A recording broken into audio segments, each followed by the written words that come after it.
Lideramos el camino de la opinión pública y buscamos que la cultura del debate alcance consensos y soluciones a los problemas de nuestro país.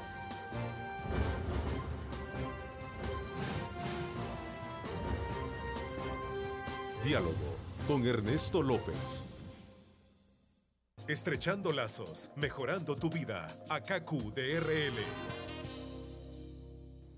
Bueno, gracias por estar con nosotros. Un placer enorme acompañarles a ustedes en este martes 11 de abril de 2018. Bienvenidos a Cadena Megavisión.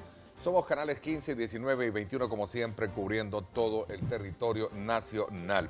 Esta mañana en nuestros estudios estará con nosotros el nuevo secretario de Comunicaciones de la Presidencia, Roberto Lorenzana, con quien vamos a dialogar sobre las metas comunicacionales que el gobierno espera desarrollar en este último tramo de gestión, como también los resultados de este Consejo de Ministros ampliado, que el día de ayer, por cierto, dio a conocer una serie de acciones en materia económica, social y de seguridad.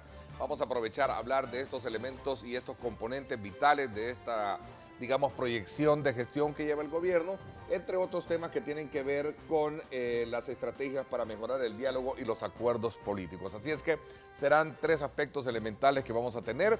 Quiero antes darles a conocer a ustedes un resumen de lo que el día de ayer este servidor también conversó en la primera parte con el director de centros penales, el subcomisionado Marco Tulio Lima. Veamos.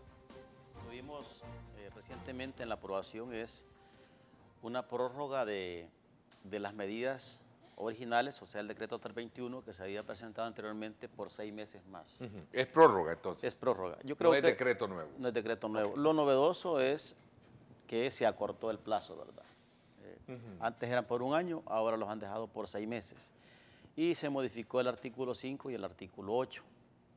El artículo 5 básicamente era lo relacionado a la suspensión de las audiencias judiciales por 30 días, pero ese era un plazo que era como un artículo, digamos, muerto, pues porque ya las primeras medidas del primer año lo dejaron en eso.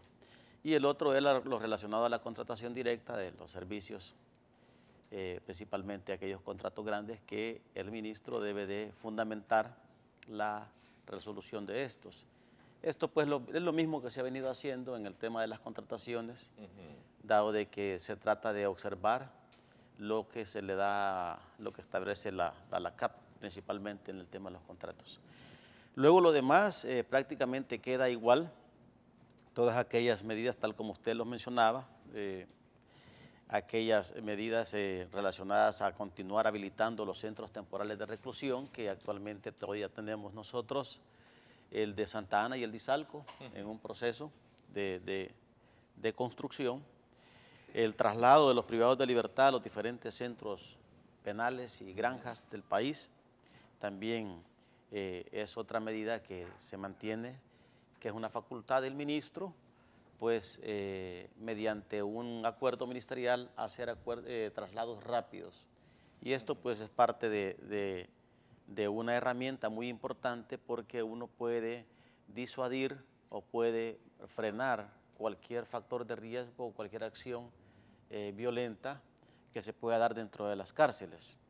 Asimismo, la restricción de las visitas de toda clase, la visita familiar y la visita íntima, y debe de mantenerse regulada pues la visita profesional. Hay otras medidas que se establecen como la obligación de participar en actividades reeducativas y hábitos de trabajo que ya en los centros penales bajo medidas de seguridad, que en este caso de Gotera y Chalatenango ya existen esos programas.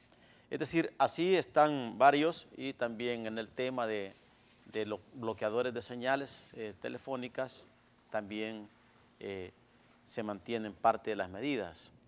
El tema de las medidas extraordinarias nosotros le veníamos planteando a los diputados con bastante anticipación, de hecho antes de las elecciones, que era necesaria la prórroga por 1 año, ¿verdad? Era necesaria porque hay una cantidad de programas y de proyectos, por lo menos dentro del sistema penitenciario, que todavía no están finalizados y que amerita que el esquema de seguridad que le permiten a uno las medidas extraordinarias se mantenga. Ese estado de seguridad se mantenga para poder avanzar en eso. Y le sitúo así quizás de manera muy puntual lo que está pendiente. Mire, primero está pendiente completar toda la construcción de infraestructura. Hay prácticamente 3 centros penitenciarios que están iniciando sus obras, que es Mariona, fase 2, el centro temporal de Izalco y el centro temporal de Santa Ana. ¿Estas son ampliaciones? No, los 2 centros son centros nuevos. Nuevos. Que el de Santa Ana y el de Izalco va a tener capacidad para 3.000 personas cada uno, 3.000 espacios. Ese lugar está apenas en obras de terracería, ambos. El de Mariona, que va a tener una capacidad para 1.500 espacios, hemos nada más iniciado labores de limpieza en el inmueble y ya se dio orden de inicio en el contrato. Asimismo, hace falta completar la infraestructura para visitas en cada uno de los centros de seguridad, puesto que nuestra proyección es tener áreas especiales para visitas, en donde la visita en el futuro, en esos lugares, en esos centros de seguridad, sean programadas, sean visitas que no excedan de media hora, ¿verdad? Y sean realizadas a través de un objeto físico que evite el contacto de la visita y el privado de libertad. La comunicación va a ser a través de un auricular teléfono y pues es como se hace en todo centro de seguridad en los sistemas penitenciarios modernos. El crimen en El Salvador cada vez más va subiendo de nivel, va subiendo de volumen, se van generando una cantidad de mayor logística y mayor complejidad en el uso de los medios, y eso los salvadoreños tenemos que estar conscientes de que estamos enfrentando un problema muy complejo, y ante este problema muy complejo el Estado, el gobierno debe de ser determinante en las medidas, en las acciones, y debe de ser determinante a la hora de decidir. A mí me llenó de mucha tristeza la vacilación, la duda y la forma tan tibia como se aprobaron estas últimas medidas extraordinarias. ¿En qué sentido? Arena fue tajante en darles, bueno, en el caso de Mauricio Vargas, que es el que ha estado apuntalando bien el debate, la prórroga está dirigida a tener el tiempo necesario para revisar las medidas extraordinarias. ¿A eso se refiere? Sí, lo que pasa es que, mire, primero, haberlo prorrogado por 6 meses, para mí es un tiempo muy corto. Y estamos entrando en una etapa bastante compleja, ¿verdad?, de la violencia. Pero bueno, eso, la historia, y más adelante se va a plantear la necesidad y se va a sentir la necesidad, y lo más seguro es que va a haber una modificación. Si usted ve, hemos logrado en el sistema penitenciario aislar la cabeza del crimen, lo que le llaman ellos la ranfla histórica, ¿verdad? Y hemos aislado también cabecillas de segundo nivel, porque hemos estado en un tema de clasificación y tratando de ir ubicando en áreas seguras y de mayor control a esas estructuras. El director de centros penales en esta primera parte del programa, con quien estamos conversando sobre el grado de efectividad que éstas tienen versus la realidad que se vive hoy en día. Hemos hecho una valoración bien importante sobre ese comportamiento que ha tenido lamentable el auge delincuencial y las modalidades como tal. Él considera que todo esto tiene una tipificación pero muy parecida, muy característica a la influencia del poder transnacional como tal, y se ha logrado identificar que es parte del comportamiento y de la influencia que tiene la narcoactividad, por ejemplo, en este tipo digamos, de fenómenos que tenemos hoy en día, que es el pandilleril. Pero también tenemos este caso, hablando un poco ya en concreto sobre la efectividad del decomiso de $16,000 en la pared de la casa de un familiar de una persona que está detenida en Izalco. ¿Y qué está pasando? ¿Será que todavía hay vacíos y contundencia en el tipo de medidas para controlar que no haya este tipo de actividades delictivas desde las cárceles? Sí, mira, yo no conozco bien específico este caso, pero a mí, por mi experiencia que estuve en la DAN, se me hace más referencia a un tema de narcomenudeo o a un tema de extorsión y a una caleta de dinero que esta persona ha tenido resguardado en ese lugar. Pero bueno, en el tema del bloqueo a las comunicaciones internas y el funcionamiento de las estructuras, acuérdense ustedes que... Bueno, ahí teníamos precisamente detalles de toda la estrategia de trabajo que tiene la Dirección General de Centros Penales, en la voz de su director, el subcomisionado Marco Tulio Lima, y hablábamos precisamente sobre el efecto per se que han tenido las medidas, un poco el debate político y el entorno en que se generó esta nueva, digamos, ampliación corta que tiene, y otros aspectos como ustedes se dieron cuenta. Me voy a hacer la pausa comercial. Cuando regresemos, ahora sí, hablamos con el secretario de Comunicaciones y Gobernabilidad de la Presidencia, Roberto Lorenzana. Echando lazos, mejorando tu vida. ACACU DRL.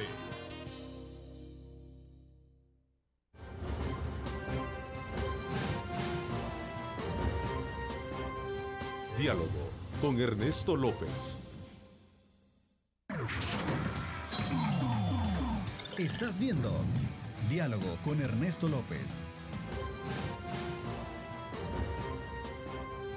Diálogo con Ernesto López. Bueno, gracias nuevamente por estar con nosotros a esta hora de la mañana, tal como lo anuncié, el secretario de Comunicaciones de la Presidencia, Roberto Lorenzana, a quien quiero darles la más cordial bienvenida. Gracias por acompañarme, Roberto. Muy buenos días, muchas gracias. Bueno, un punto de inflexión que debe de tener el país, según algunos especialistas en el tema de gobernabilidad, es trazar la hoja de ruta de lo que viene, obviamente después de las elecciones. Un diálogo político, por cierto, ayer hubo una primera reunión con los partidos para poder ver cuál va a ser la relación de lo que resta del actual gobierno para las, digamos, diferentes medidas que pueden implementarse, desde luego, con el respaldo de la Asamblea Legislativa. Ese es un elemento importante que vamos a sumar también, como lo expresé, vamos a conocer detalles acerca de esa reunión del Consejo de Ministros ampliado el día de ayer, donde se acordaron implementar una serie de acciones en materia económica, social y de seguridad que tienen como propósito atender las demandas urgentes de la población.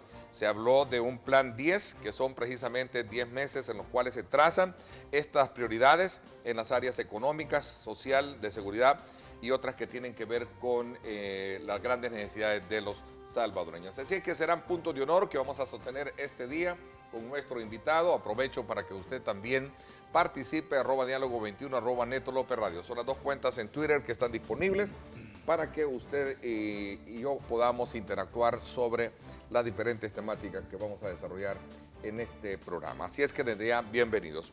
Gracias nuevamente, Roberto. Antes quizás de poder entrar en detalle de estos temas, me gustaría conocer la opinión como secretario de Comunicaciones de la Presidencia con relación a esta resolución emitida por el Tribunal Supremo Electoral que suspende la emisión de mensajes de cualquier aspirante presidencial y sobre todo en el marco de lo que viene por delante, que es la campaña presidencial.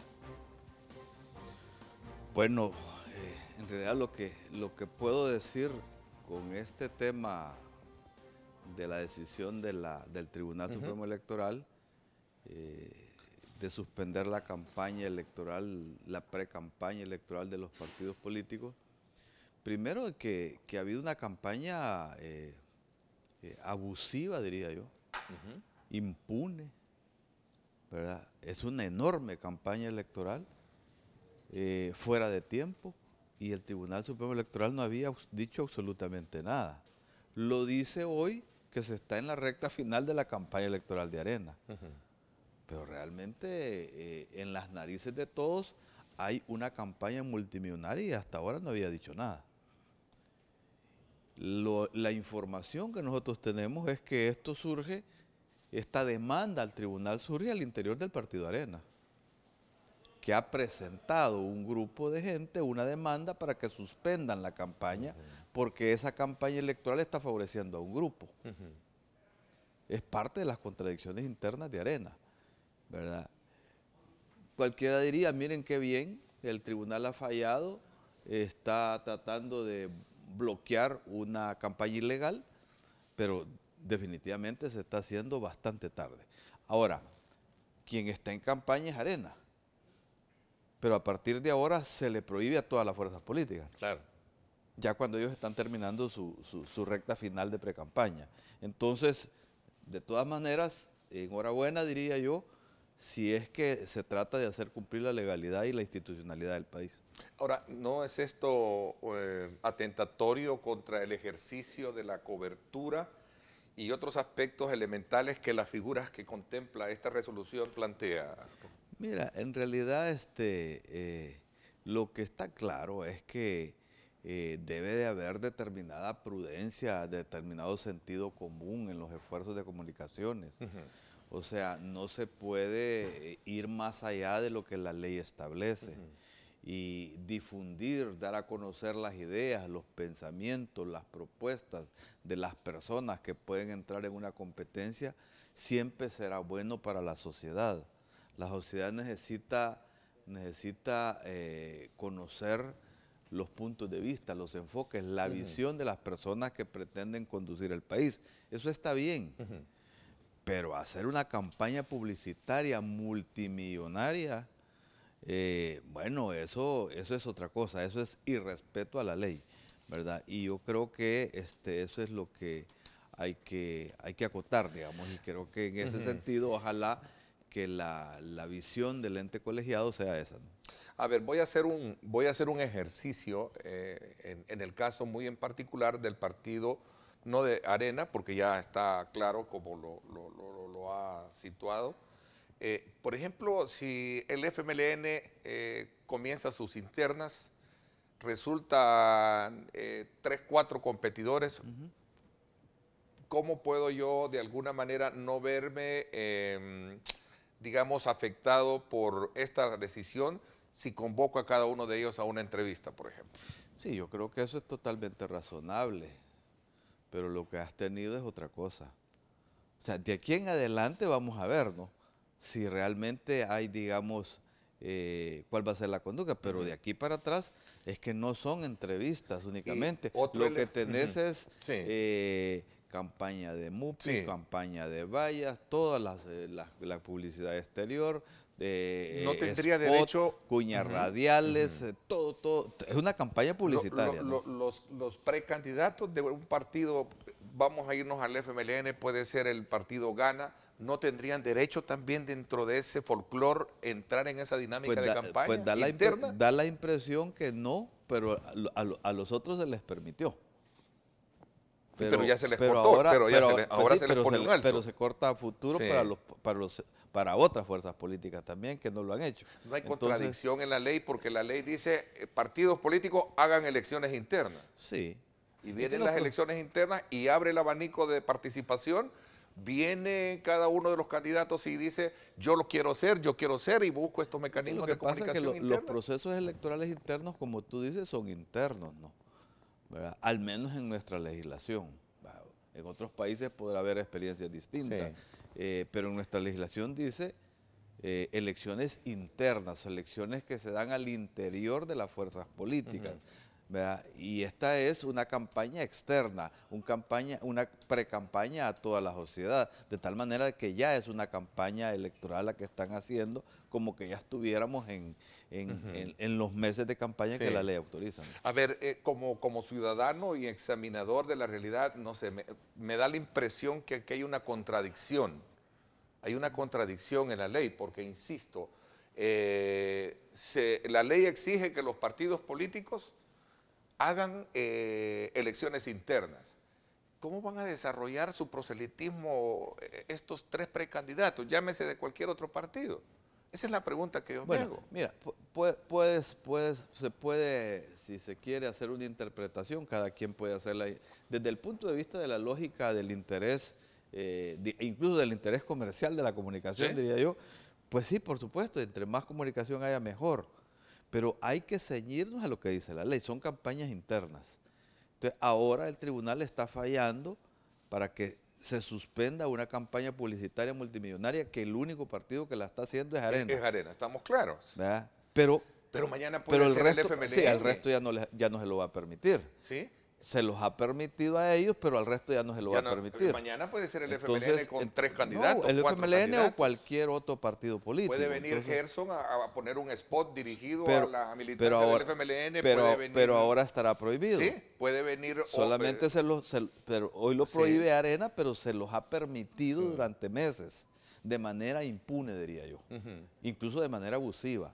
O sea, en las narices del Tribunal Supremo Electoral se ha estado haciendo. Y entonces, claro, ahora, producto de una contradicción interna, tengo entendido, ¿verdad? Han demandado, han presentado una demanda y se suspende la campaña interna. Pero esa es otra lógica. Eso es otra arista, pero regresando al elemento de discusión es que esto también se va a llevar de encuentro a otros partidos. Es correcto. ¿Verdad? Porque ¿cómo van a desarrollar sus internas promoviendo las candidaturas de ellos? Así es la justicia de justa. Bueno, ahí está, es un tema que desde luego nos deja un sabor un poco, digamos, no clarificado. Lo digo así de alguna manera. Si esto está diciéndole Arena, ok, ya no siga con esto, pero ¿qué viene por delante? Esa es la gran pregunta. ¿Qué viene por delante? Pero bueno, así están las cosas. Gracias por de alguna manera también ya nuestros amigos estar opinando al respecto. A ver, para comprender mejor lo que vamos a hablar este día, Roberto, ¿en qué consiste tu nuevo rol dentro del gabinete? Vámonos a entrar ahí en la... Quizás la primera pregunta no era tanto mi rol, ¿no? Porque estaba ya en una lógica más partidaria, pero uno no se puede abstraer de la realidad. La realidad es la realidad y está interrelacionada. Así es que, aunque no sea mi papel exactamente, pero tengo que hacer un juicio de valor también sobre esta conducta del Tribunal Supremo Electoral. Bueno, nosotros estamos... Hay quienes, a propósito, hay quienes también, sumando un poco y para coronar ese tema y cerrarlo, hay quienes creen que esta es una, digamos, como una presión del FMLN para parar Arena con su evento que de alguna manera ha venido desarrollando. No, si ya lo hicieron, si la campaña electoral... ¿Y crees que van a quitar? Yo no sé si la orden es quitar toda esa cantidad de publicidad que hay en la calle. Si esa fuera la orden, hoy en la mañana hubiera amanecido todo limpio. Pero realmente ni la han quitado. Fallaron ayer y no lo han quitado, ¿verdad? Así es que yo más creo lo contrario. Yo más creo lo que se ha dicho realmente, que hay en la campaña publicitaria es mayoritaria a favor de un candidato de Arena. Y los otros quieren quitar esa publicidad, porque en la contienda interna creen que les va a desfavorecer. Entonces, eso es lo que yo sé. ¿No viene del FMLN una presión? No nos interesa realmente. Lo que sí es cierto es que tenemos que, y a esto ya lo digo yo no en mi calidad de funcionario, cualquier ciudadano debe de cuestionar la violación de la ley. ¿Cómo es posible que el Tribunal Supremo Electoral, siendo el organismo rector, es un tribunal que hace justicia electoral también, se da cuenta, se está realizando una campaña multimillonaria en sus narices y no dice nada a lo largo del tiempo, durante meses? Y ahora, a una semana o un par de semanas de que concluya ese proceso interno, falla.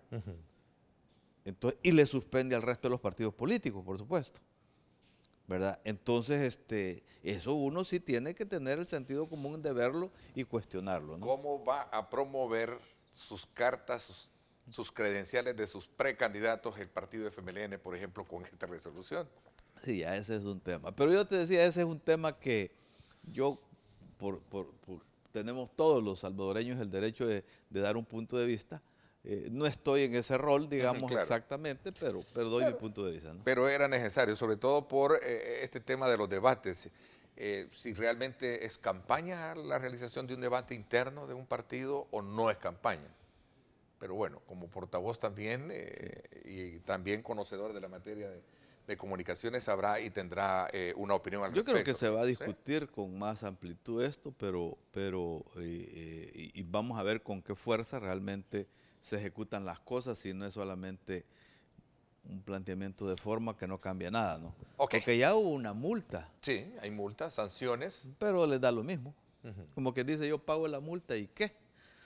¿Verdad? Así es, cuando el tribunal los multa y les pone, no sé, $500 de multa, la pagan y sigue la campaña. Eso es lo que hemos visto. Eso se llama impunidad. Ok, vamos a ver, vamos a lo que venimos. Reunión del Consejo de Ministros el día de ayer, ampliado, interesante, un plan 10 le llaman, ¿no? ¿De qué se trata Bueno, esto? en realidad nosotros, luego del evento electoral, el presidente hace una evaluación, como todos sabemos, y inicia un proceso de cambios que también se expresaron en el cambio de responsabilidades de algunos funcionarios, y se inicia la implementación de un conjunto de medidas para hacer las cosas diferentes, con un estilo diferente, con un enfoque diferente. Eso es lo que está pasando, ¿verdad? Y tú lo puedes ver, el ejercicio de Semana Santa ya fue un ejercicio nuevo que establece un nivel de cercanía superior del gobierno con la sociedad, los funcionarios en el terreno, atendiendo las necesidades de la gente. Posteriormente ya se tiene también, después de la Semana Santa, un conjunto de actividades que van en la misma dirección. En materia de seguridad hay un cambio en el que la seguridad, por supuesto, está preocupada, se preocupó en Semana Santa por asegurar que la gente disfrutara, que descansara. No tuvimos mayores amenazas de seguridad. El descanso de la familia salvadoreña fue bueno, fue exitoso, fue alegre. Y hoy vemos, por ejemplo, actividades como estas del programa Yo Cambio, más de 1,000 presos En las playas limpiando todos los centros turísticos del país. Y esta semana se inicia también una intensa actividad de reparación de escuelas. Estamos hablando de cientos de escuelas, y esta semana se va a presentar la primera escuela reparada, mantenida por los presos. De tal manera de que esa es una fuerza social que no va a estar ociosa, que va a estar trabajando, que ya está impulsando otro tipo de iniciativas. Ahí se están construyendo pupitres para las escuelas. O sea, hay un viraje en varios temas, también en la seguridad. Y hay un cambio. Eso se expresó en que el presidente nombra como secretario técnico y de planificación de la presidencia al vicepresidente Óscar Ortiz, para darle un rol más ejecutivo, más operativo. Tiene que ver con la personalidad del vicepresidente. Él es una persona más dinámica en ese sentido. ¿Por qué el vicepresidente y no el presidente liderar lo que pasa, toda esa, el presidente conduce todo al final, coordina todo. Ayer estuvo en el Consejo, él lo presidió. Él presidió, él orienta esto. Sin embargo, de lo que se trata es que en el día a día haya una persona que le dé seguimiento, que motorice, que dinamice la actividad del gobierno, que eleve los niveles. ¿Y era Óscar el encomendado? Yo creo que sí, que en realidad yo creo que ha sido una excitación acertada, diría yo, porque hay que tomar en cuenta los rasgos de la personalidad. Claro, Entonces, es muy activo, él es una Óscar, en ese persona sentido, dinámica, ejecutiva, y que motoriza, que jalona en el sentido de alcanzar resultados. O sea, de lo que se trata es eso, de generar hechos, de generar efectividad, eficiencia, de generar resultados. A ver, en estos 10 meses, ¿qué es lo que vamos a ver? Tal y como se plantea este punto. Bueno, en realidad, digamos, estos cambios, ¿va? También yo creo de que en el caso mío, pues asumo una nueva responsabilidad en el tema de comunicaciones. Yo sé de que la tarea es grande, es de corto plazo, ¿verdad? Es de corto plazo, o sea, por eso es que se le da ese nombre. Miren, esto es de corto plazo, no. Debemos de entender que en poco tiempo hay que hacer más. Con pocos recursos hay que tener más resultados. O sea, esa es como la gran misión. Y también en materia de comunicaciones, nosotros estamos conscientes que también no hemos comunicado lo suficiente. Y tenemos que asumir un gran desafío. Nosotros tenemos cuestionamientos a los que tenemos que darle respuesta. Por ejemplo, ha habido una campaña enorme, ¿verdad?, en contra del gobierno, que tenemos que demostrar cuál es la verdad. Por ejemplo, se ha hecho una campaña enorme para decir que este es un gobierno ineficiente, este es un gobierno incapaz y este es un gobierno corrupto. Esos son los calificativos que este gobierno ha recibido. Nosotros tenemos que asumir ese reto de demostrar, no solamente de que no es cierto, tenemos que demostrar lo contrario. Incluso tenemos que demostrar que quienes nos acusan de eso, ¿verdad?, más bien tienen esas características. Eso tenemos que demostrarlo. Tenemos que demostrarlo en la comunicación, tenemos que demostrarlo en el debate, aun cuando nosotros debemos de tener un espíritu tranquilo, conciliador. Queremos coexistencia pacífica, queremos una relación, un ambiente de gobernabilidad, pero la verdad tiene que defenderse. O sea, si se dice de que este es un gobierno ineficiente, incapaz, veamos qué es lo que se está haciendo. Porque y veamos qué es lo que no se ha hecho, veamos las características del entorno, o sea, porque hay que demostrarlo. Yo quisiera de que aquellos que nos acusan de eso, que podamos libremente discutir de cara a la ciudadanía, ¿verdad? Porque sin duda hay muchas cosas que no se han hecho, o que no se han hecho de manera suficiente, o no se han hecho suficientemente bien. O sea, ¿ha estado ausente ese rol, esa defensa, de posturas en el debate político? Yo creo que sí, yo creo que tal vez no le dimos la suficiente importancia al papel de las comunicaciones. Sí. Y no me refiero a las comunicaciones solamente a una entrevista en la televisión, de manera integral. Sí. Hay que tener un nivel de cercanía mayor con la gente, hay que dialogar con la sociedad. Vaya, por ejemplo, fíjate de que a este gobierno se le acusa, sin nada específico estrictamente, se le acusa de que este es un gobierno corrupto. Bueno, pero de lo que se trata es de buscar realmente en concreto a qué se refiere. Porque, empezando por el presidente es una persona responsable, digamos que quizás una de sus mayores virtudes es la honestidad, la decencia. Sin embargo, digamos, está siendo, no él específicamente, el gobierno. El gobierno. Si hubiese funcionarios específicos, ¿verdad?, que tengan pruebas, porque otra cosa es que haya una acusación, tenemos que discutirlo, ¿verdad? Y ahora, lo que sí es cierto, y eso nosotros lo hemos estado hablando, es que también hay cosas de las actitudes en las que hay que tener, digamos, tener sentido común sobre las cosas, porque no se puede exagerar de ninguna manera, diría yo, el uso del poder. Cuando uno tiene una responsabilidad específica en el gobierno, este es un tema pasajero, temporal, pero uno tiene que tener las posibilidades de dialogar con la gente con las mismas características como que estuviera fuera de una responsabilidad. Es decir, ¿fue más un problema de comunicación que de eficiencia en la ejecución de proyectos, de obras? Sí, yo creo que en el tema de la eficiencia, fíjate, ¿qué obras podemos tomar cualquier rubro? Te voy a poner un ejemplo, salud pública, hablemos de salud pública. Salud pública, cuando empezó este gobierno, habían más o menos unas 400 unidades de salud construidas en todo el país. Hoy tenemos más de 800 unidades de salud. O sea, el doble de infraestructura. Cuando empezó este gobierno, y me refiero ya también al gobierno anterior, en este caso por el estilo, se invertían 40 millones de dólares en medicamentos para la población.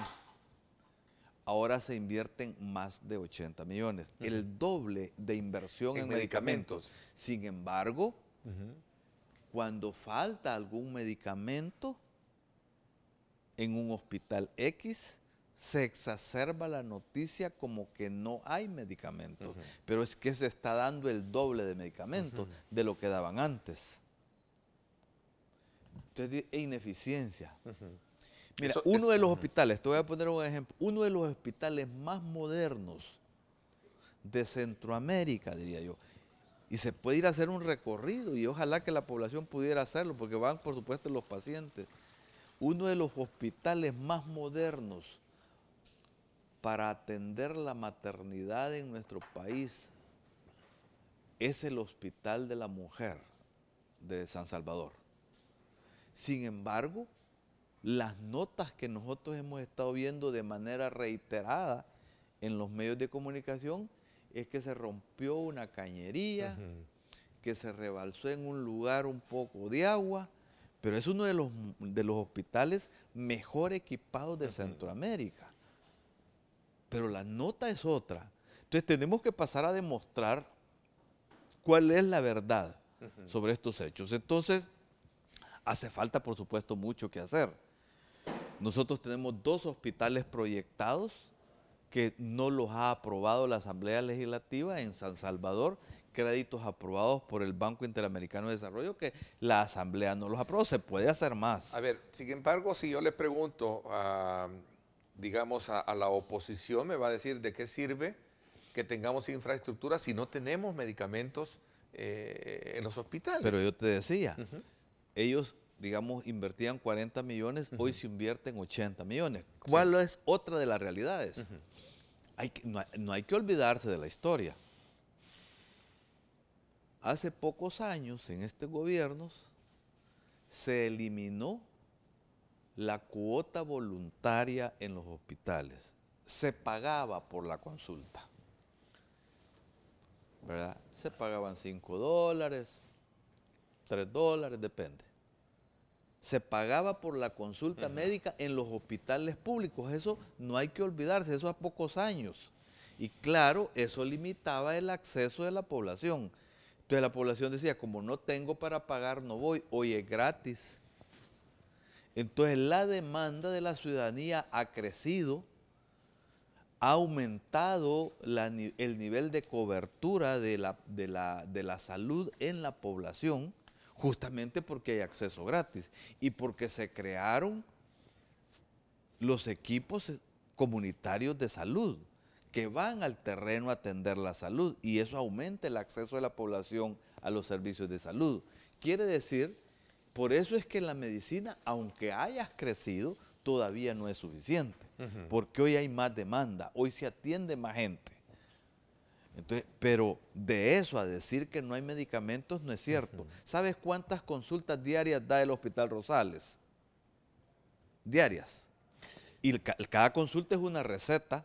Son 6,000 consultas diarias. Se puede y a eso se les da respuesta con medios permitiendo el por ingreso. Supuesto, porque por yo creo supuesto. que en eso consiste. Por supuesto, por supuesto. Entendería yo el factor de revertir esa cortina, si es que son cortinas, o es una realidad existente de no se medicamentos. no se puede negar que pueden haber dificultades.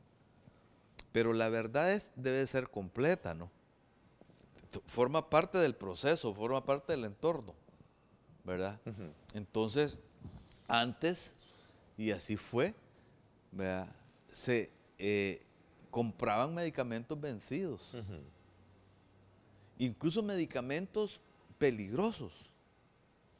Se compraban en grandes volúmenes. Fíjate que antes, por ejemplo, voy a hablar un ejemplo. Los medicamentos estos isótopos para las cosas cancerígenas, según dicen, eso tiene que comprarse por un periodo corto, porque si no vencen y es peligroso para la salud. La sala acaba de... Y entonces los compraban para 2 años,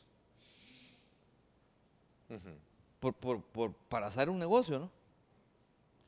Y eso se lo daban a la gente. Se lo suministraban a la gente. Por cierto, la sala acaba Así pasaba antes, en el afán de hacer un negocio. Entonces, ese entorno ha cambiado, ¿no? Esos medicamentos tienen que comprarse para periodos cortos por sus características. En más de algún momento hay un riesgo de desabastecimiento, siempre. Porque fíjate, yo te digo, ¿cómo es la cosa? O sea, solo el Hospital Rosales tiene que atender 6,000 consultas, que son 6,000 recetas diarias, ¿verdad? y en algún momento puede haber algún problema de abastecimiento, pero de eso a decir que no hay medicamentos es una cosa diferente. ¿Por qué no se enfoca el gobierno o qué hace el gobierno para poder comprarle a la industria farmacéutica local? Se le compra a la industria farmacéutica local. Lo suficiente para poder motivar, sabiendo que es un motor, digamos, fundamental. Mira, yo creo que la industria nacional de química farmacéutica puede dar fe. Se hizo la ley de medicamentos, la nueva ley de medicamentos, y se hizo una reforma importantísima para mejorar la calidad de los medicamentos en el país. Bajaron los precios. Claro. Y aparte de eso, creo que no hay periodo más exitoso para la industria químico-farmacéutica que este. Hoy se han elevado las exportaciones de medicamentos de El Salvador a Centroamérica, a otras regiones del mundo. Están creciendo las inversiones. Hay otras inversiones extranjeras que están llegando al país, de Colombia. Estamos construyendo, digo yo, en El Salvador se están construyendo las 2 plantas químico-farmacéuticas más grandes de Centroamérica. O sea, la industria está potente. Claro. Entonces, y por supuesto de que el Estado, los hospitales públicos, compran parcialmente medicamentos. Acá no lo compran todo porque hay otras, hay un tipo de productos que tiene que ser importado. La vez anterior conversaba con la presidenta de esta industria química farmacéutica y me decía que solo el 15% se estaban haciendo de compras actualmente.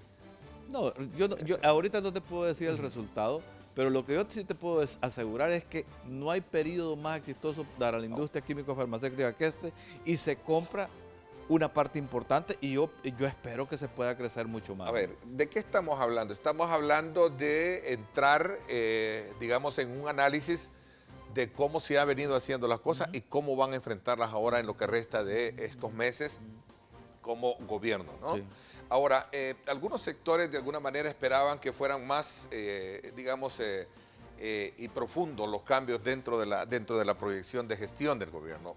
¿Cómo espera replantearse el gobierno en lo que resta del tiempo a lo que viene por delante? Voy a hacer una pausa comercial. Cuando regresemos, seguimos en el análisis y sobre todo también un poco de subyacente del tema de la reunión con los partidos políticos, que creo que es fundamental conocer, secretario, cómo piensa el gobierno maniobrar en este nuevo ejercicio legislativo donde prácticamente el partido oficial no cuenta con mayoría digamos, de votos y de alguna manera también con aliados. Vamos a ver cómo, digamos, se mueve en el tinglado legislativo. Voy a una pausa. Gracias a usted por estar participando. Recuerde @diálogo21, @Neto López Radio.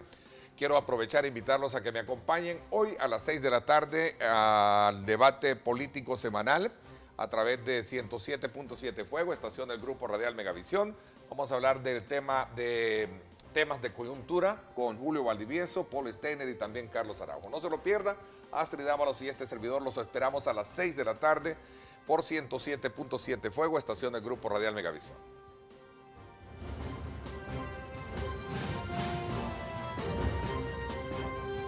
Diálogo con Ernesto López. Estás viendo Diálogo con Ernesto López. Diálogo con Ernesto López. Bien, gracias nuevamente por estar con nosotros. Sin duda alguna hay temas que despiertan, digamos, no solo la pasión, sino la crítica y a veces también el interés de la ciudadanía por saber. Alguien dice acá, Ernesto, Carolina Beltrán, en el caso del Seguro Social, aún con descuentos al trabajador, la falta de medicamentos está presente, las citas son largas, es una realidad. ¿Cómo piensan, en un ejemplo, decía ella, revertir este tipo de situaciones, por ejemplo? Mira, en los próximos días espero yo haya algunos anuncios importantes en materia de salud adicionales. Yo sé que el vicepresidente está trabajando conjuntamente con las instituciones, Ministerio de Salud y el Seguro Social, para anunciar un conjunto de medidas que tienen el propósito de mejorar el servicio. no con la lógica de que los empleados son los responsables de la mala atención, no. Aquí hay problemas de carácter institucional, de eficiencia, de eficacia en la atención al público. Hay que acortar el tiempo de las citas, hay que reducir el tiempo que la gente tiene para la entrega del medicamento. Hay muchas enfermedades que los medicamentos ya se están enviando a domicilio. El Seguro Social tiene un excelente trabajo en esa dirección. También la apertura de las clínicas especializadas en salud pública ayuda al abastecimiento continuo para los enfermos de enfermedades terminales, crónicas. Eso ha servido mucho, eso ha mejorado la eficacia, pero hay medidas adicionales que deben de tomarse. El propósito es, uno de los propósitos centrales es mejorar la atención al público, mejorar el servicio, acortar los tiempos, ¿verdad? Para facilitar. Hay cosas que tienen que ver con las capacidades de la infraestructura.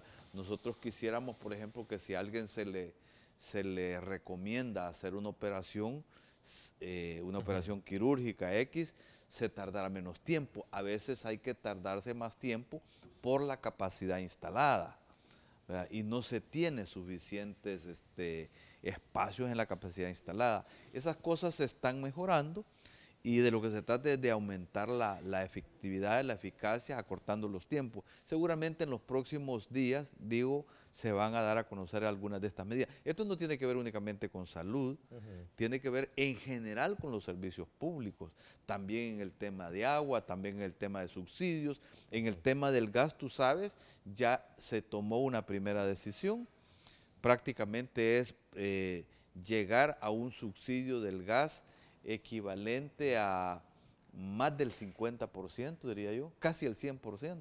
Fíjate que hoy en el mercado, por ejemplo, el cilindro de gas de 25 libras cuesta creo que 11 dólares 26 centavos más o menos. La gente lo está recibiendo hoy, la gente que tiene subsidio, a 5 dólares. El gobierno está subsidiando 6 dólares 26 centavos, ¿verdad? Casi más del doble tendría que pagar la gente de lo que paga hoy. 1.200.000 personas están recibiendo ese beneficio. Entonces, es un beneficio concreto a la gente, ¿verdad?, que no se podía hacer antes. ¿Por qué no se podía hacer? Porque hubo una apretazón fiscal. Hubo limitaciones de recursos por falta de financiamiento, por falta de autorización, ¿verdad?, que generó, digamos, una enorme polarización hasta que finalmente el año pasado y a principios de este año logramos concluir un conjunto de acuerdos de carácter fiscal que aflojaron las dificultades fiscales para el gobierno. Entonces, ahora se tiene un poco más de holgura en materia de liquidez y se puede ir al encuentro de las necesidades de la gente. Ese es un camino. Estamos evaluando otros subsidios para ir al encuentro de lo que la gente quiere. La gente quiere, digamos, que se le proteja sus ingresos, ¿verdad? Y en la protección de ingresos hay que tomar en cuenta los temas de tasas de interés, hay temas de, no solamente el interés de la vivienda. Abusos en el cobro de, abusos de recibos de ANDA. Abusos en los cobros de recibos. Esos son de los temas prioritarios que, claro, los funcionarios acaban de llegar, digamos, los que asumen estas responsabilidades. Y fíjate que, ¿qué es lo que, hablando del tema del agua, por ejemplo? Venimos de un periodo en que la prioridad del gobierno fue la ampliación de la cobertura. Ahora queremos nosotros que en esta nueva fase, sin dejar de ampliar cobertura un poco, pero a eso se le dedicó mucha inversión, ahora tenemos que atender el servicio, la facturación, que no haya cobros indebidos, que los recibos correspondan con el abastecimiento, el suministro a la gente, ¿verdad? Entonces, esa es la prioridad de este nuevo funcionario, que no le falte agua a la gente, porque ha habido un crecimiento impresionante de cobertura. Fíjate que cuando empezó el gobierno anterior acá, nosotros teníamos más o menos un 45% de abastecimiento de agua en las zonas rurales. Ahora estamos el 75%. Se ha habido un crecimiento impresionante también en las zonas urbanas. Pero, ¿qué es lo que hemos tenido? El 50% del agua ya potabilizada se ha estado perdiendo en el camino por el deterioro de las tuberías. Ahora se ha logrado, digamos, la aprobación del financiamiento para atender parcialmente esas dificultades. ¿Y esto se va a la lograr? planta potabilizadora de Las Pavas, que ya la inversión está en marcha. Está en marcha, sí. Justamente para asegurar. ¿Y qué estás asegurando con eso? Acceso de agua para el Gran San Salvador para los próximos 25 años. ¿Y se va a lograr esto aún reconociendo o conociendo de viva voz del nuevo presidente de ANA decir de que la institución está en quiebra técnica? No, yo creo que ¿Cómo está esa situación? primero que hay que decir lo siguiente. Mira, yo creo que es una frase mal lograda. En realidad, ANDA tiene la capacidad financiera para reaccionar a sus compromisos financieros. Lo que pasa es que hay un, digamos, hay un desfase, hay un nivel de morosidad también de algunas instituciones. Las alcaldías, por ejemplo, le deben decenas de millones de dólares a ANDA, y ahí hay un tema que tenemos que ponernos de acuerdo, ¿verdad? ANDA, todas las deudas de ANDA las paga el Ministerio de Hacienda, las asumió por ley, por un decreto legislativo que aprobó la Asamblea, y de tal manera de que hay una obligación soberana, se convirtió en deuda soberana la deuda de ANDA, de tal manera que no tiene esas dificultades, excepto solamente tiene una deuda que estar cumpliendo, que es la titularización que se hizo. Esa titularización tiene respaldo en los flujos financieros. Los flujos financieros de ANDA son varias veces lo que corresponde al flujo que se necesita para la titularización. O sea que no hay un problema de quiebra, digámoslo así como se dice. Sí hay un problema financiero que hay que atender, ¿verdad? Y afortunadamente se ha contado con el subsidio de CEL. CEL le ha dado un subsidio a ANDA porque es un gran consumidor de energía ANDA para tener agua. Y hay que decir que también ha habido mucha obsolescencia en los motores. Son motores antiguos que han estado reparándose. A eso se dedicó la administración anterior, a hacer una gran reparación de motores viejos también. Y hay un proyecto de eficiencia energética en ANDA que está en marcha. Entonces, eso se está haciendo, y por eso es que ahora hay que virar al servicio, atender a la gente. Esa es nuestra preocupación principal.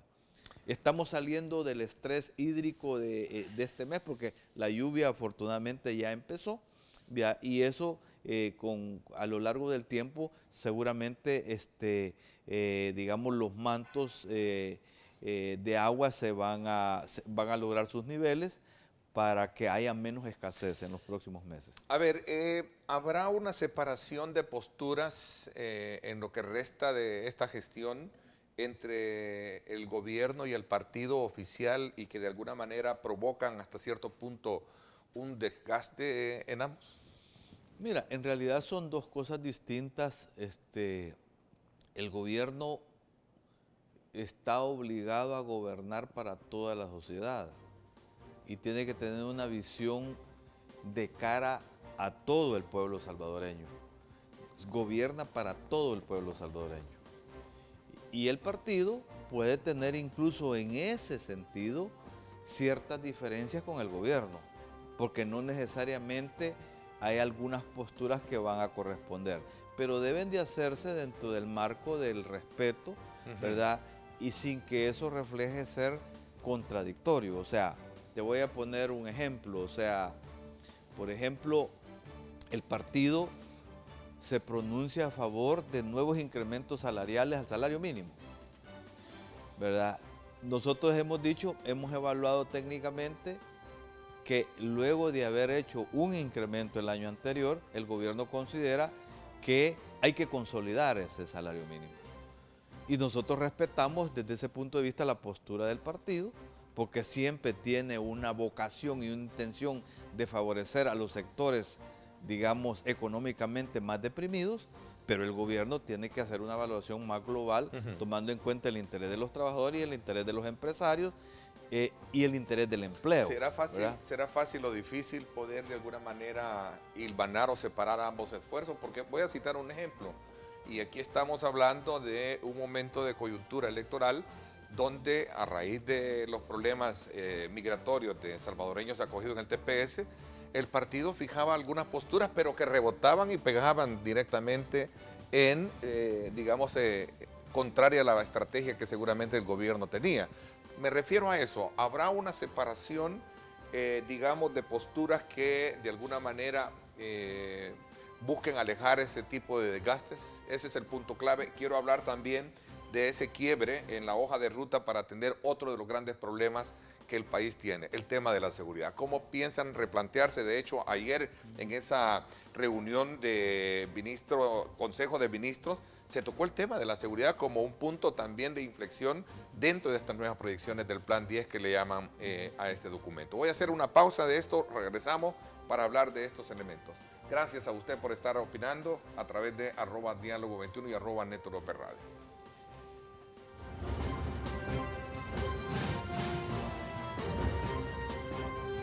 Diálogo con Ernesto López.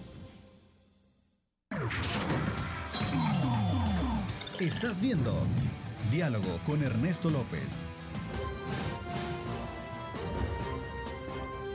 Diálogo con Ernesto López. Bueno, gracias nuevamente por estar con nosotros a esta hora. Continuamos desde luego conversando con el secretario de Comunicaciones de la Presidencia y las valoraciones alrededor del tema que tiene que ver cómo se proyecta el gobierno dar los giros pertinentes a raíz de los últimos acontecimientos electorales y que llevaron a hacer reflexiones importantes. A ver, había planteado este tema porque, quieras o no, ambos discursos, ambas posturas, la del gobierno frente a una estrategia, y ponía el ejemplo del tema migratorio, pero venían voces del interior del FMLN que de alguna manera impactaban, rebotaban y terminaban afectando. ¿Cómo se va a pensar? ¿Cómo será que vamos digamos, es una tarea titánica en la que vamos a tener en esa materia? Mira, en realidad hay que hacer un esfuerzo realmente por digamos, tener un nivel de acercamiento en las posiciones, que lo importante sería que no hubiera un diálogo o un discurso contradictorio. Hay que unificar en la medida de lo posible las visiones, aun cuando pueda haber diferencias importantes. Pero para nosotros lo más importante es destacar los aspectos también positivos de la realidad. Fíjate lo que estabas viendo ahí, la declaración de la, entiendo yo, es presidenta de Walmart, dice: estamos invirtiendo en El Salvador porque confiamos en este país, porque este país llena las características, llena las condiciones para asegurar esa inversión. Entonces avanza en la construcción de del 35% la Walmart en Santa Elena. Pero ese es un ejemplo. Son 150 construcciones las que se están ejecutando de manera significativa, diría yo, en el Gran San Salvador. Hay 150 edificios que se están construyendo, donde hay centros comerciales, donde hay edificios de apartamentos, donde hay plazas comerciales. O sea, estamos hablando de un nivel de inversión significativa, y eso significa confianza. Eso significa que han resuelto el problema de la permisología. Eso significa creemos El Salvador es un buen lugar para invertir. Esas son las declaraciones, ¿verdad?, que hacía una ejecutiva. Es la subdirectora regional de apoyo al crecimiento, Claudia Ibáñez. Entiendo que es la presidenta. Creemos que El Salvador es un buen lugar para invertir, por ello seguimos invirtiendo y abriendo más tiendas. Fíjate, este será el quinto Walmart que estará operando en El Salvador. Este es un ejemplo, pero tienes otros ejemplos. Mira, ¿cuántos hoteles ahí en la Gran Vía se construyó un nuevo hotel? En Multiplaza. La planta química farmacéutica del Grupo Vigosa, por ejemplo, también la más grande de Centroamérica. Prácticamente se ha concluido acá. Tenés todos estos edificios que están construyendo, todo el gran Grupo el norte Agrizal, el Grupo Agrizal, terminó la Torre 4, Bueno, el Grupo Safi que lleva la inversión de Safi que nosotros. está haciendo la Plaza Presidente, un nuevo edificio impresionante. Por cierto, envío O sea, saludos especiales a nuestro presidente. El día de ayer entonces, estuvo de manteles largos, don Antonio Safi. Muchas bendiciones. Bueno, felicidades. Aprovecho ya. Entonces, estamos hablando de que esto va caminando. Bueno, si vemos la inversión pública, se está construyendo una moderna carretera hacia el Puerto de la Libertad. Mira, ese cuello de botella que hemos tenido histórico, ¿verdad? Se están haciendo varios carriles y se estará construyendo el bypass hacia el puerto. El Puerto de la Libertad ya es un polo de desarrollo económico. Ese puerto ya cambió. Ya tenemos digamos, una dinámica de crecimiento turístico, de inversión en turismo, de inversión en microhoteles. El sur es un símbolo internacional. Entonces, El Salvador ya tiene marca en el sur y la zona del Tunco y todo eso se está desarrollando de manera impresionante. Y el Estado está haciendo esa inversión. Pero bueno, pero dicen que todo es negativo, ¿no? Pero se está haciendo esa inversión que va a cambiar realmente no solamente la geografía, sino que va a cambiar la vida del pueblo en la zona de la Libertad. ¿Se va a lograr en estos 10 meses? Fíjate, yo sé que genera estrés este tema de los pasos a desnivel, pero el que se está haciendo en el Rancho Navarra, que ya empezó a dar fluidez, va a mejorar la ruta esa hacia el aeropuerto. ¿Verdad? El aeropuerto se está transformando, ya no es el mismo aeropuerto. Por más ineficiente que digan que somos, el aeropuerto es un nuevo aeropuerto que tiene la capacidad ya de recibir mucha más gente. 3 millones de personas recibió el aeropuerto internacional y nos estamos preparando para un crecimiento de un 30% adicional, un moderno parqueo. Nuestros compatriotas que hoy vienen del exterior ya pueden saborear una infraestructura diferente en el aeropuerto internacional. Está calificado entre uno de los mejores a nivel de Centroamérica y el Caribe. Salió un ranking, está bien calificado en materia de seguridad, en materia de comodidad. O sea que, bueno, pero se habla de que todo es ineficiente, ¿no? Pero ahí están resultados concretos. Ya se empezó conjuntamente. No se ha sabido comunicar ni defender eso. Hace falta, creo yo, hace falta comunicarlo y ese es el esfuerzo. Por eso es que yo pienso de que estos calificativos debemos de verlos a la luz del debate concreto. Okay. Roberto, ¿no será también en algún momento que el arrastre electoral en algún momento también llevó a que ese desgaste del partido, en sus posturas, lo que sea, también y viceversa, golpeara fuertemente mira, o el gobierno en realidad, al partido? Todos debemos de ver estos aspectos de manera global, siempre estos fenómenos son multicausales, pero lo que sí creo yo, y eso es lo que hay que comunicar a la ciudadanía, hay que comunicar a los militantes, hay que comunicar a los amigos, a los aliados, al pueblo en general, que tenemos la capacidad de remontar la situación y que tenemos la capacidad de ir al encuentro del mensaje de la ciudadanía. La ciudadanía tiene razón, bienvenida a la crítica del pueblo. Si estamos haciendo cosas que no van en el sentido de que la gente quiera, hay que hacer virajes, hay que hacer modificaciones. Entonces yo digo, no nos molestemos porque la gente nos haga un señalamiento y nos diga, miren, escojan este camino. Hay que seguir con atención el mandato de la gente, ¿no? Ok, también está la inversión del arreglo de la carretera de Sonsonate. Sí, es una inversión enorme, ahorita no tengo la cifra, pero son muchos kilómetros, ¿verdad? Que se está atendiendo. Esa es una carretera usada no solamente para la industria, porque hay que recordar que ahí pasa toda la mercadería que viene de Acajuta, pero la población salvadoreña en general le da un uso extraordinario a esa carretera. También está proyectado un bypass en la zona de Colón, porque ya el paso por la zona de Lourdes más bien se ha convertido en un cuello de botella, ¿verdad? Y ahí se está pensando, se está proyectando eso. Hace falta todavía que el proyecto madure, pero estamos en eso. ¿Habrá capacidad en estos 10 meses para desarrollar todo eso, partiendo ya en un escenario político electoral para...? Mira, siempre hay cosas que quedarán en marcha, otras cosas están haciendo y se han hecho, ¿verdad? Pero hay algunas que quedarán prácticamente concluidas. Vaya, por ejemplo, la carretera, venimos hablando desde el principio de la gestión de la carretera de 4 carriles del aeropuerto a Zacatecoluca. Es una inversión conjunta, ¿verdad?, de la cooperación de los Estados Unidos y el gobierno de El Salvador, ¿verdad?, con Fomilenio. Ya está en marcha, ya empezó a hacerse los trabajos, ya se empezó a hacer la reubicación de la gente, porque es una inversión que tiene esa característica. A esa gente, que son como 800 personas, se les va a reubicar, se les va a donar una casa, ¿verdad? Eso está en marcha, ¿verdad? Y por supuesto que es un censo que ya se cerró, porque ya no puede nueva gente llegar a la calle a tomarse la calle para poder ayudarle, ¿no?, sino que era la gente que estaba allá en la orilla de la calle. Entonces es un proceso que ya está en marcha, ¿verdad? Y nosotros esperamos que en el desarrollo de este año, en el transcurso de este año y el próximo, es una obra que quede concluida. Entonces son inversiones que están en marcha.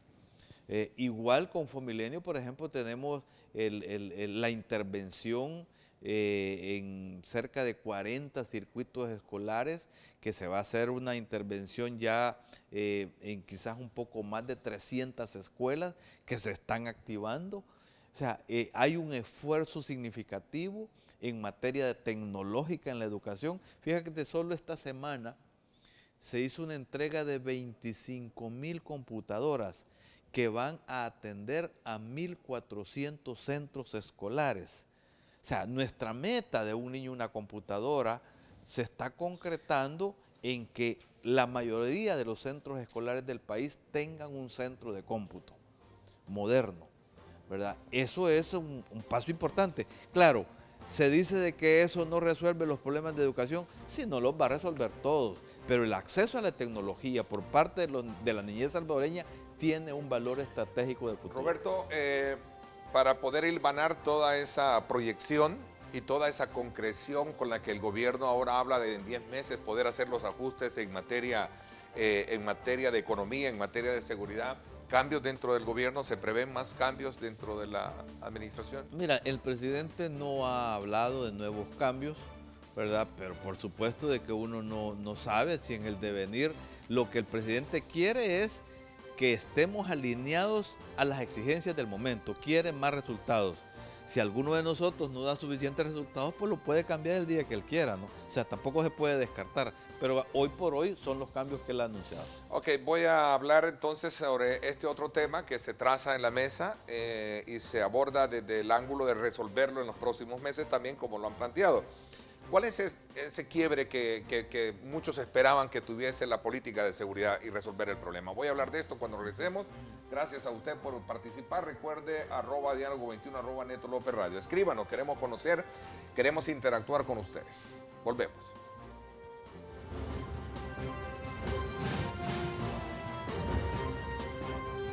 Diálogo con Ernesto López. El futuro es imaginar, es pensar en grande. Prepárate hoy. Estudia en la UFG y amplía tus oportunidades. UFG, tecnología, innovación y calidad. Bueno, gracias nuevamente por estar con nosotros. No se prevé entonces más cambios dentro de la estructura de gobierno. Muchos esperaban también que hubiese un giro, un cambio, un quiebre en lo que se venía haciendo con la política de seguridad.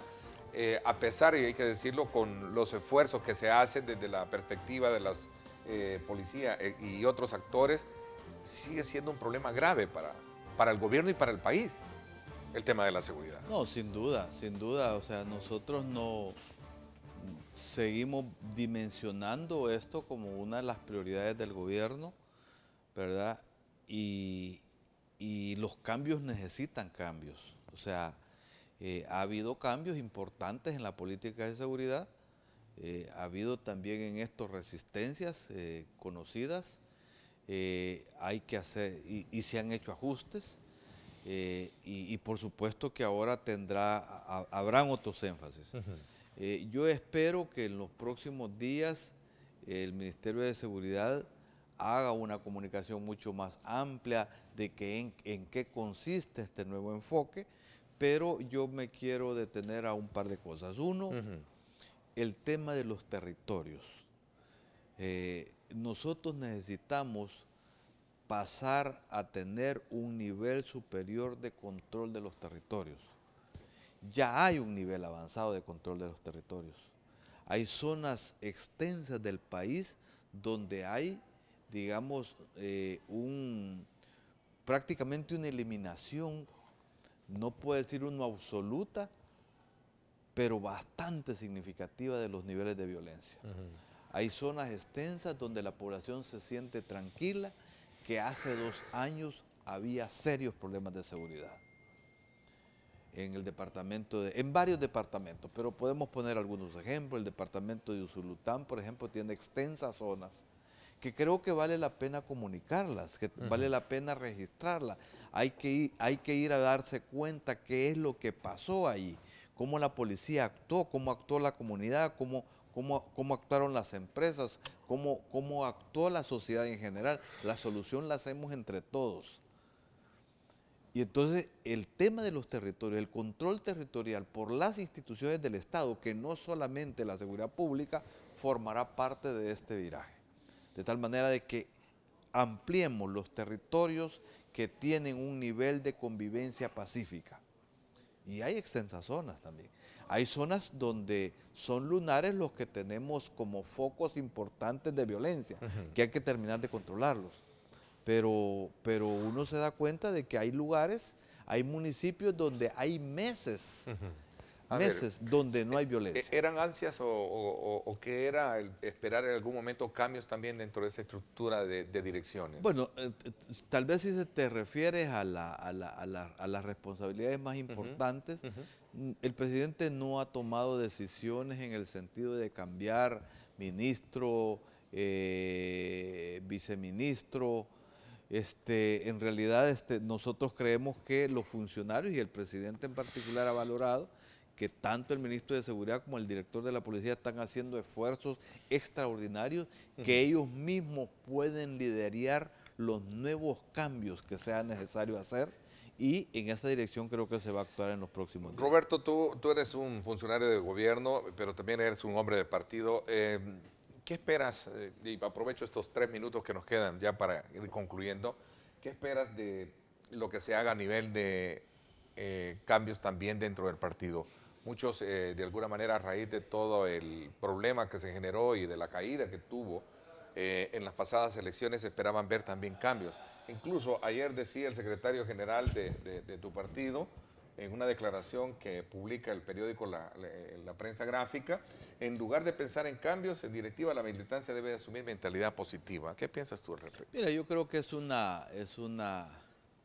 digamos, una traducción a un enfoque que no necesariamente corresponde con la realidad. Yo conozco que la dirección del partido tiene conciencia de la necesidad de hacer cambios. Vea, los cambios se van a hacer, se están empezando a hacer de manera ordenada, ¿verdad? Algunos de esos cambios tienen que ver con el enfoque, en primer lugar, con el estilo, ¿verdad? Asumiendo una actitud más positiva, ¿verdad? El partido está haciendo un nivel de apertura, entiendo yo, ¿verdad? Que en los próximos, no sé si ya lo hicieron, porque yo no estoy ahorita en la dinámica partidaria con todo el tiempo, digámoslo así, pero entiendo de que va a haber una apertura del padrón electoral, del padrón interno de la militancia del partido, ¿verdad?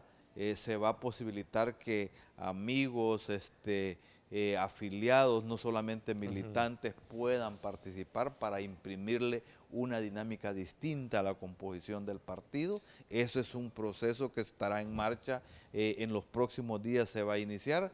Creo que tenemos miles de personas que tienen interés en elevar sus niveles de participación. Lo más importante en momentos también de dificultades es aumentar la participación. ¿Tú ves enriquecido Entonces, un proceso de elección interna en el partido? Creo que se va a enriquecer, creo que se va a enriquecer. Creo que va a haber una apertura en la participación de nuevas candidaturas, ¿verdad? Y la dirección del partido ha decidido no tener un enfoque de sesgar su apoyo hacia nadie. Creo que eso ya es un cambio muy importante, ¿verdad? En su momento, seguramente la dirección del partido va a hacer un proceso interno que signifique ya sea la cooptación de nuevos cuadros a la dirección o un proceso interno, pero eso debe de hacerse en base a la normativa que tiene el estatuto del partido. Eso es lo que yo espero, ¿verdad? Y yo creo, y tengo la confianza que ese proceso el partido lo impulsa. A ver, de candidaturas se puede hablar ya pues prácticamente un abanico de nombres, ¿no? El canciller, se habla del alcalde de San Miguel, Miguel Pereira, se habla de, obviamente, de Gerson Martínez y otros que también por ahí andan, Roberto. Sí, o sea, en realidad son nombres que han sido mencionados, que ya a la hora de que el partido haga la convocatoria a inscripción, expresarán su voluntad de participar. Nosotros creemos que son cuadros que tienen la suficiente experiencia, la suficiente capacidad para asumir los desafíos y para competir en las mejores condiciones con el resto de candidatos de todas las fuerzas políticas del país. Sí. Creo que esto va a pesar mucho, ¿verdad? En realidad, y esto lo digo al margen de las preferencias, por supuesto se conocen, las preferencias no solamente partidarias, esas son indiscutibles, ¿no? Pero creo que la población en esta nueva fase, además de tener una inclinación ideológica por un enfoque partidario, va a pesar mucho las características de las personas que van a participar. Esa es una tendencia que va con los tiempos y el peso de las figuras políticas va a ser decisivo. Entonces, eso va a haber que tomarlo en cuenta y de tal manera que yo espero que también el FMLN haga la mejor propuesta a la nación para poder competir en las mejores condiciones en este proceso electoral que está por venir. Sin duda alguna, el evento electoral pasado creó, como lo planteaba yo al inicio del programa, un punto de inflexión en muchos partidos políticos, ¿no? En el gobierno mismo. Sí, efectivamente. ¿Se ha aprendido la lección? Estamos aprendiendo la lección, estamos yendo al encuentro. El proceso de cambio se ha iniciado para ir al encuentro de los mensajes que la población está tomando. Hay nuevas medidas por delante y necesitamos que haya suficiente profundización para que la ciudadanía conozca qué es lo que más le conviene, ¿verdad? Porque el pueblo salvadoreño tiene que evaluar si le conviene volver al pasado, ¿verdad? Si le conviene revertir un conjunto de transformaciones sociales que se han iniciado, que no han concluido, o que siga el camino de las transformaciones sociales. Y este proceso de cambios, a mi juicio, debe tener cambios. El cambio que se ha hecho en la política nacional, en la que ha habido un enorme privilegio por la inversión social, también debe de tener cambios. No podemos estar estáticos con los cambios. Los cambios, repito, necesitan cambios, ¿verdad? Y los partidos tienen que cambiar, los partidos tenemos que cambiar y el gobierno también está haciendo un esfuerzo por cambiar para ir al encuentro de los mensajes de la ciudadanía. Esa es la democracia, la ciudadanía tira mensajes y estamos obligados a ir a escuchar a la ciudadanía y adecuarnos a las exigencias del pueblo salvadoreño. Vamos a ir poco a poco midiendo los alcances que tiene toda esta proyección que nos hemos dedicado a tratar en este programa. Gracias, Roberto, por habernos acompañado. Muchísimas gracias. Vamos a llegar hasta acá con el programa. Gracias también a ustedes. Los espero en radio, 6 de la tarde hoy. Gracias, pásenla bien y como siempre recuerden lo más importante, amar a Dios sobre todas las cosas. Lideramos el camino de la opinión pública y buscamos que la cultura del debate alcance consensos y soluciones a los problemas de nuestro país.